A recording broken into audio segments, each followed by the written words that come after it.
یہ دیکھو خبردار کہیں کسی سے کوئی کلپ آ جائے کہیں کا،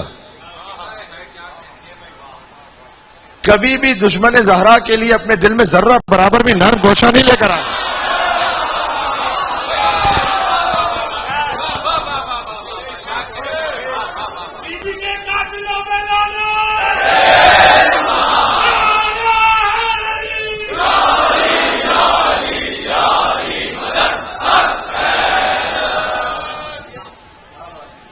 روح کانپ جاتی ہے انسان کی. کبھی سوچا بھی نہیں تھا کہ وہ وقت بھی آئے گا کہ جب مجلس امام حسین علیہ السلام میں اہل بیت کے ممبر سے فضیلت اس کی بیان ہوگی. کوئی سوچ سکتا تھا یہ وقت آ گیا؟ اس خاطر ہے کہ اپنے بچوں کو سکھلاؤ ولایت علی بن ابی طالب. اور حدیث میں آیا ہے کہ اعمال قبول نہیں ہے جب تک ولایت نہ ہو، اور ولایت قبول نہیں ہے جب تک برات نہ ہو.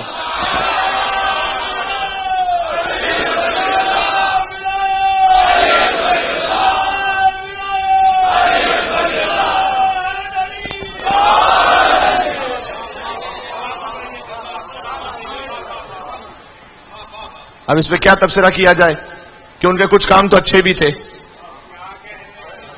تو شیطان کے بھی کچھ کام اچھے تھے.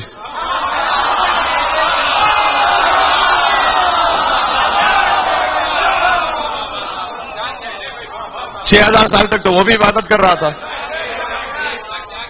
نا 6000 سال تک عبادت. تو اب سامنے سے تو پلٹ کر یہ کہے کہ میاں 6000 سال تک اس نے عبادت کی ہے، آپ ایک ہی سجدے کے پیچھے پڑے ہوئے ہیں.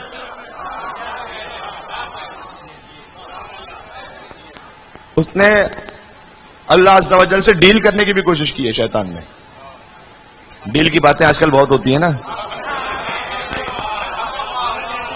جی، تو وہ ڈیل کروا دی جائے کسی طریقے سے. تو اس نے کہا کہ پروردگار تو مجھے یہ ایک سجدہ جو آدم کو تو کہہ رہا ہے نا وہ مجھے چھوڑ دے، پھر روئے زمین پر اتنے سجدے کروں گا جو کسی مخلوق نے نہیں کیے ہوں گے. یہ روایت ہے. اللہ عز و جل نے جواب دیا ابلیس کو، ابلیس یاد رکھ عبادت وہ نہیں ہے جو تو چاہے، عبادت وہ ہے کہ جو میں چاہوں.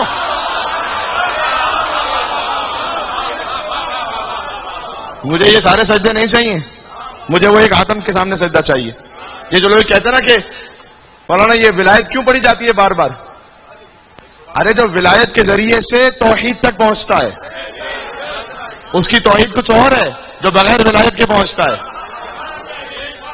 سب مسلمان فرقوں سے ادب احترام کے ساتھ میں 10 بستہ کہہ رہا ہوں، یعنی میں کسی پر تنقید کرتے ہوئے بات نہیں کر رہا جب جو جملہ کہنے لگا ہوں، لیکن میں ایک حقیقت کو، ایک ریئلٹی کو بیان کر رہا ہوں کہ صحیح البخاری کی توحید کہاں اور نہج البلاغہ کی توحید کہاں.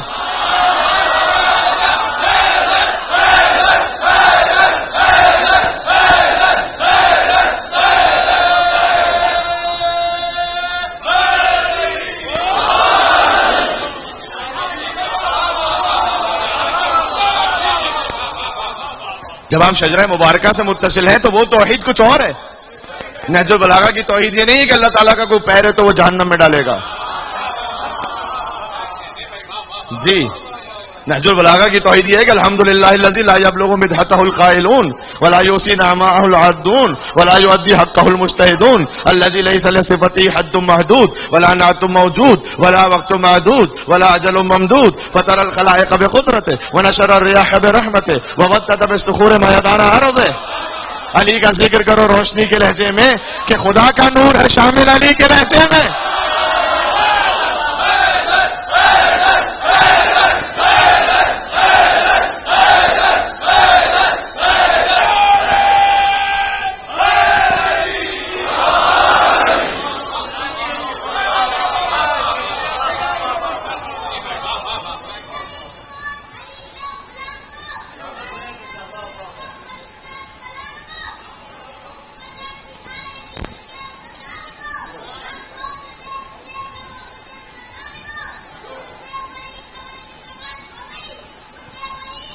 بیٹا اوکے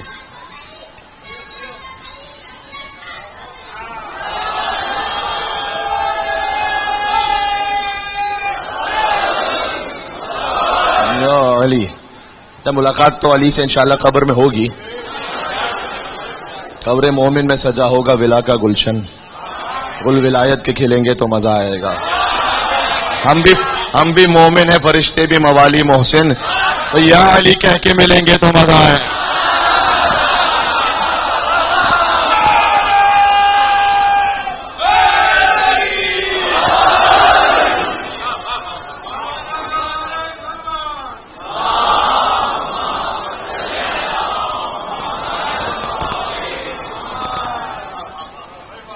جملہ یاد رکھیے گا، اگر آپ خلیفۃ اللہ کے بغیر اللہ تک جا رہے ہیں تو وہ توحید ابلیسی توحید ہے۔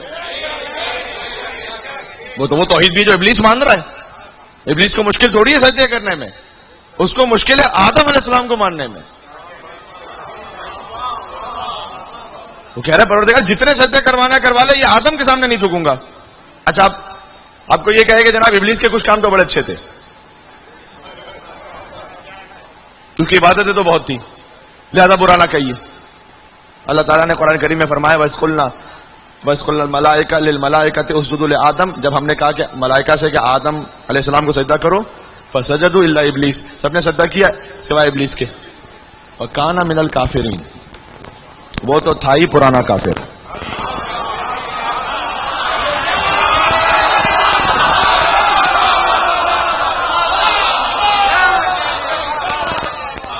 قرآن ہے قرآن، کانا من الکافرین، کانا کا جو لفظ استعمال ہوتا ہے عربی میں وہ ایک پاسٹ کی کیفیت کو بیان کرنے کے لیے استعمال ہوتا ہے۔ کانا پاسٹ ٹینس سے، کانا تھا وہ۔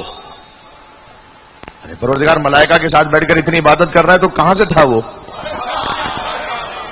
تھا پرانا کافر، خلافت کے اعلان پر ایکسپوز ہوا تھا۔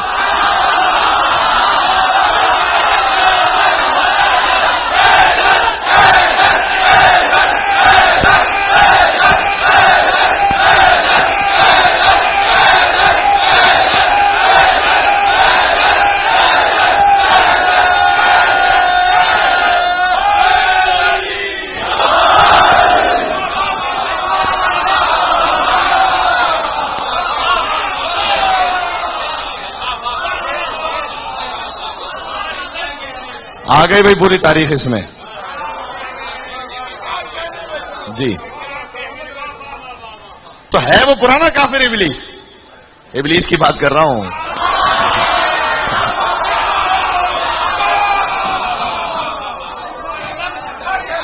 پرانا کافر ہے، لیکن جب آدم علیہ السلام کی خلافت کا اعلان ہے تب کفر ایکسپوز ہو رہا ہے۔ تب یہ نہ کہ اس کے کچھ کام اچھے بھی تھے۔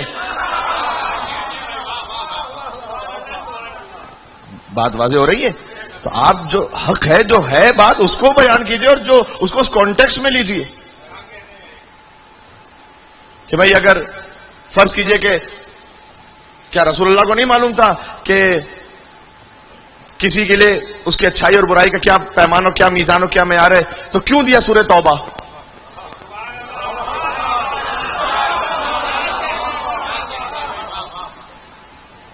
اگر شروع سے علی کو دے دیتے نا تو علی کا اہل ہونا تو ثابت ہوتا، کسی اور کا نا اہل ہونا ثابت نہ ہوتا۔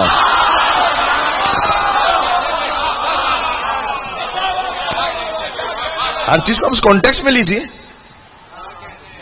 پھر جو روایت بھی نقل کی گئی ہے وہ کتاب الفتوح میں ہے اور مقتل خارزمی میں بھی روایت ہے جن کا تعلق شیعہ تھیولوجی سے نہیں ہے۔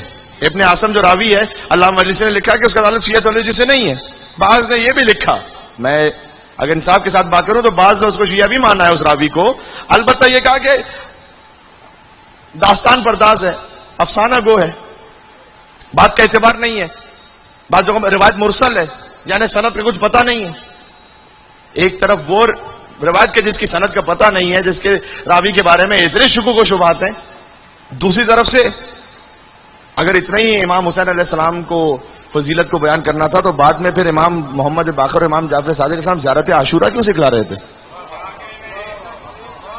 زیارت عاشورہ کیوں سکھلا رہے تھے کہ بھئی یہ پڑھو زیارت عاشورہ؟ بلکہ مقتل خارزمی ہی کی روایت ہے، اس میں یہ روایت بھی موجود ہے، تو بیان کیجئے پھر وہ کیا روایت ہے کہ اب عبداللہ حسین علیہ السلام، اگرچہ کہ مقتل کی روایت ہے، آپ کا دل منقلب ہوگا، لیکن میں اسے اپنے موضوع کے اعتبار سے پیش کر رہا ہوں کہ امام حسین علیہ السلام جب شدید خستہ تھے اور ان میں حرکت کی سکت نہیں رہی تھی تو ایک شقی نے پتھر مارا پیشانی ابا عبداللہ حسین علیہ السلام پر. یہ مقتل خارزمی کی روایت ہے. تو امام حسین علیہ السلام نے اپنے پیراہن کو بلند کیا تاکہ اس خون کو صاف کرے.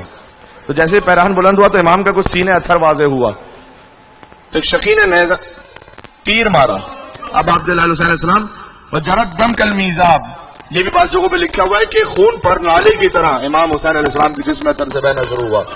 یہ وہ تیر تھا جو امام نے پشت سے نکالا, سامنے سے نہیں نکال پائے. اتنا پیوس ہو چکا تھا کہ پشت سے امام نے تیر نکالا. اس کے بعد امام نے کہا کہ پروردگار تو گواہ ہے نا, مجھے ان لوگوں نے قتل کیا ہے. حتیٰ کتاب میں نام نہیں ہے. کتاب میں بھی اسی طریقے سے ہے کہ ہمیں یہ بھی کہا گیا کہ اپنے ایمان کو آپ کو محفوظ بھی رکھنا ہے اور ساتھ میں امن و امان اور نظم و نسق کا بھی خیال رہے. تو میں فقط ایک امام حسین علیہ السلام اس وقت کیوں کہہ رہے ہیں, کیوں زیارت عاشوراء میں ہمیں سکھلایا گیا کہ لعن اللہ امتن اسست اساس الظلم والجور علیکم اہل البیت, کہ وہ بھی خدا کی رحمت سے دور ہے جنہوں نے بنیاد رکھی.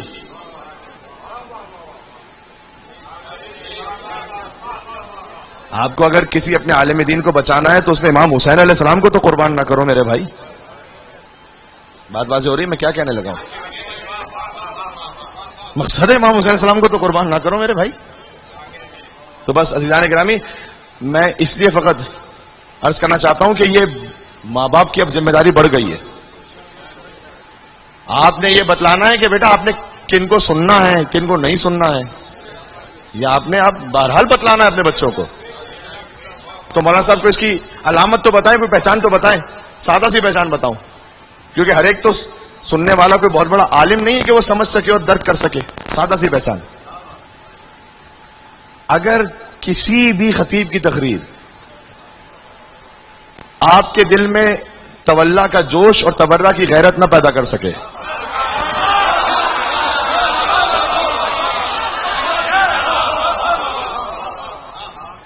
تو آپ ذرا محتاط ہو جائیں.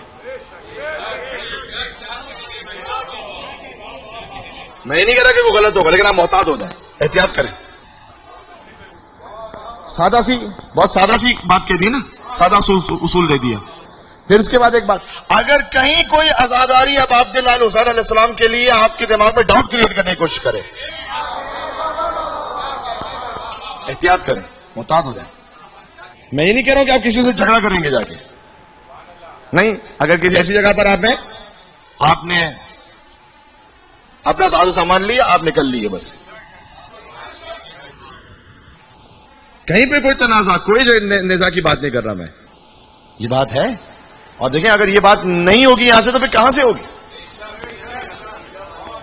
اللہم اجعل لی عندک وجہا بالحسن فی الدنیا والآخرہ. پروردگار تو مجھے امام حسین علیہ السلام کے صدقے میں دنیا اور آخرت میں عزت عطا فرما. جو عزت ہے وہ امام حسین علیہ السلام کے صدقے میں ہے. سبحان اللہ, سبحان اللہ. اور امام حسین علیہ السلام کی ساری طہارتیں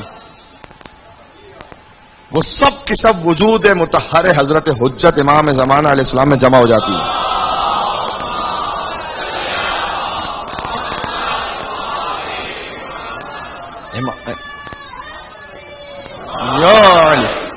امام زمانہ علیہ السلام ہے حسین زمان, اپنے زمانے کے حسین ہیں, اپنے زمانے کے علی ہیں.